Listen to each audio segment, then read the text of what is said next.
Welcome back to Sub-Zero Hero, where after 3 games in the league things are going incredibly well. But I could have brought you back today for a fixture where you would see how well we're playing, but I thought better of that. Instead, I've come back for a fixture that we will 100% lose.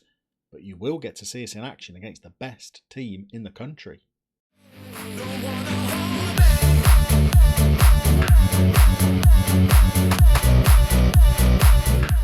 So top of the league after 3 games, but we've not come back for that today. We've been drawn in the cup against Norway's most successful club, Rosenborg, who've won the league for the last 3 seasons running. This could be an absolute cricket score, but you don't want to see us come back and just roll over teams. You want to see our players testing themselves against the best in the country. We've made a magnificent start to the season after the cup win in the last episode. On the opening day of the season, we played Raufoss, who last season came down from the division above with us. And you'll see from our XG, well, the boys played particularly well.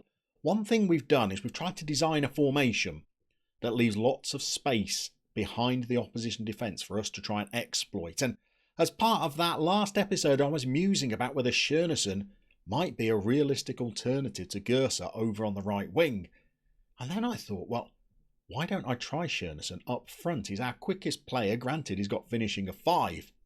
But 13 minutes into the opening day of the season, he showed that maybe a striker he could prove to be. Because after a flick on from Grunwald, well, he did exactly what we put him in the starting lineup to do. He danced his way forward with acres of space ahead of him, slotted past their keeper, and it was a wonderful start to the new season. And it didn't stop there, because in the second half, well, we ran riot, almost a carbon copy with a Grunwald flick on. He uses his acceleration and a better finish this time put us 2-0 into the lead. And, well, I was surprised as much as anybody, but we were actually playing well. Even our short corner routines started to work. Granted, it's not the most powerful finish you've ever seen, but Mats Nasa made it a 3-0 lead, and all the goals scored by one of our youth prospects. And then we brought Sulky Hartfixen off the bench. And well, if he didn't continue the goal scoring from our youngsters, he got a little bit fortunate, but again, slots a nice little finish past their keeper. And then to round off the afternoon's work in the 83rd minute, after a little through ball from Emper, he's on and he scores again, and we're 5-0 up, and all goals have been scored by our academy graduates. So it was a wonderful start to the new season, and it carried on. We managed to beat Nada 1-0, and really, we were hammering away during this game, and with that kind of XG and 2 goals disallowed, we probably should have scored more than we did. And then we had another strong showing in the cup, lots of goals again, including one from Emper, taking his tally to the season for 4. And then in our most recent game, we played Sola, newly promoted club, and again we played well. We had 1 goal disallowed. We managed to get 3. Another of our youngsters scored from the penalty spot, and Anderson came into the team and scored 2. And Gersa picks up the man of the match. So things have been going pretty well, which brings us to today's game, which could be particularly one-sided, and I'm half tempted to just shut up shop, go 4-5-1 with a cautious mentality and try and whimper my way to a 2-0, 3-0 defeat. But we've been playing so well with this tactic, I'm going to throw it out there for the first 15-20 minutes and see if we can't just give Rosenborg a bit of a fright. I'm trying to protect some of our young players, so we're not starting too many of them today. We're going to be playing Nessa at right back. We're going to be playing Dreyer and Sunder as well, and Gersa. Otherwise, we're taking some of our younger players out of the firing line so we don't destroy their morale if we get royally beaten today. The player we would like to put in for today's game is our first choice keeper, Mikkelsen, but he's still recovering from an injury that's kept him out of the start of the season so far. So in goal, we're going to have another youngster, 15-year-old Bjorn again, Pedersen. I wouldn't really pick him for this game if I had a viable alternative option, but I don't. So he's in. It's going to be a tricky one this afternoon. I'm predicting goals and none of them for us. But let's get out there and see if we can at least give them an early fright. Okay, get your score predictions going now. How many are we going to lose by? 3, 4, 5, 6? Could we get a cheeky goal? Could we go a goal up and at least give Norwegian football a bit of a fright? Probably not. But we're going to see how we do. We can at least start with this attacking mentality and just see whether we can at least create a chance or two before the inevitable wave after wave of attacks from Rosenborg start. And speaking of such, we're only in the 7th minute here, but they are coming at us. We are making some quite ponderous attempts to close them down, and they've got all the space in the world as we've got our mid-block. We're trying to create space in behind them for people to run into. It relies on Grunville winning some headers, flicking it on, and Anderson, who's up front today, trying to run into that space behind. We've got the ball here. In fact, we're actually on the attack, and it looks like we might get one of those little chances. Well, that's exactly the little opportunity we are trying to create. Anderson couldn't take it. Now they've had a header. Norman Wisdom, I think, at the near post there. That's exactly the kind of little chance we're trying to force, though. And in fact, Anderson really should have tucked that one away. So we're 23, 24 minutes in.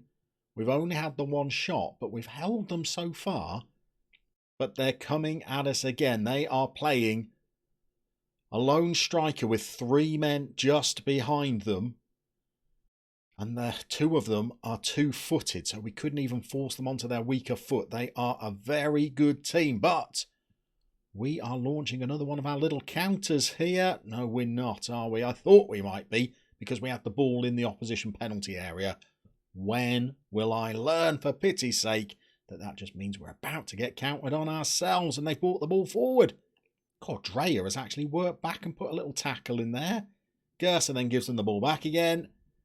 And, well, shall we say Bjorn again had it covered? Come on, let's be generous. Now we've got a free kick. Gersa's over it. We've got big players in the box. Sunder's offside, isn't he?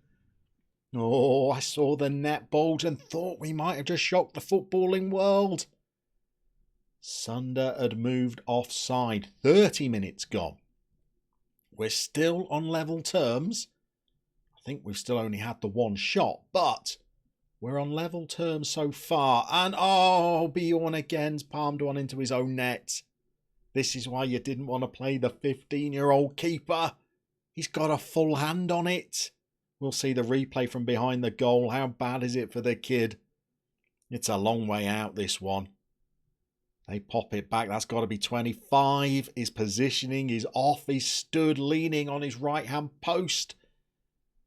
He throws his cigarette down, launches himself over and palms it into the net. Okay. Well, look, I'm going to declare this first half not a disaster. Although with our mentality to have only had the one shot, albeit a good one, maybe we should have done a little bit more. We're going to have a word with the boys. We're going to plead with them for a little bit more in the second half. Who knows? If we could get a goal and take it back to their stadium, could be a little payday for us. Here we go then, we're off for the second half. Disappointingly, I've taken some of our youngsters out of the team just to protect them. And it's the veterans that are not playing so well. Loveland's playing poorly. Hansen in defence is playing poorly. Even Grunville's up front's not having his best game. So we might have to bring some of our youngsters on for the second half. We're in. We've scored. Oh, Pedersen was one of the players who's not playing that great. And we've worked a little opportunity. Look, just watch for a second. This wasn't long ball football. We've actually built up some play through the midfield here. Well, little back heels, little two-touch passes. Pedersen scoops one in. Well, we're going to stick with this mentality. But 2 shots, 2 on target, 1 gilt-edged chance, and now a goal. Maybe we're not as bad as I was fearing we might be. We've got a long way to go. We're not even at the hour mark yet. And they, of course, are a very strong team. And we are playing with a child in goal, but we're not doing too bad. Let's give them a shout and let's just say encourage, because we're liking what we're seeing. They're drawing 1-1 with a very top team, and we're also going to make some little changes, I think. Who is playing poorly? Anderson is absolutely playing poorly. Let's put the pace of Schönerson up top. Acceleration of 16. Loveland is playing poorly. Let's bring another one of our youngsters on. Let's go with Ole Christian Pedersen, who's looking aggressive. I like it. We'll keep our powder dry on the third. But I'm thinking that if Grunwald doesn't pick up his game, maybe 10 minutes of Emper right at the end. Maybe we'll be chasing the game by that stage because they've got in. And was Pedersen's positioning off again? Let's have a look from behind. Maybe it was. Let's take a look. Certainly, they shouldn't be winning headers as easily as that. I don't know whether you're blaming the keeper for that or not, but we're going to have to demand more, I think. We're going to do it. And for the last, 17 minutes, let's go with something 6'7" up front. This boy is training brilliantly for somebody with a balanced personality. He's already got finishing of 13 for a target man. He's 6'7" with jumping reach of 16. We've got him in the weights room. He now needs to come on and try and create something for us because we need another shot. We need another effort. We need one more chance, one more goal. And we're not getting it. So we're going to go very attacking and we're going to go shouts. And we're going to say encourage them. And we're into injury time and I don't think it's coming. We've had more shots. No more highlights. And we've gone out of the cup to Rosenborg. Well, surprised? No. Disappointed? A little bit. If we could have got an easier draw and gone a round or two further, well, we could have been looking at some paydays. We were drawn at home for that game, so the maximum attendance, I think, is going to be 3,000. If we'd have been at the Lerkendal where Rosenborg play, well, we could have had 10, 12, 15,000 fans in for that. Never mind. It was a brave thing to try and take on Rosenborg with an attacking mentality. We got £74,000 in the coffers and our boys equipped themselves well. But now we're back into the league campaign. So we're going to go off and we're going to play some of these vital fixtures. Hopefully, when we come back for our next episode, we will still be near the top of that table. The board want a mid-table finish. The press have predicted that we'll finish 5th. To be leading the table after 3 games is an encouraging little start, one that we're going to need to keep up if we've got any chance of promotion in Sub-Zero Hero.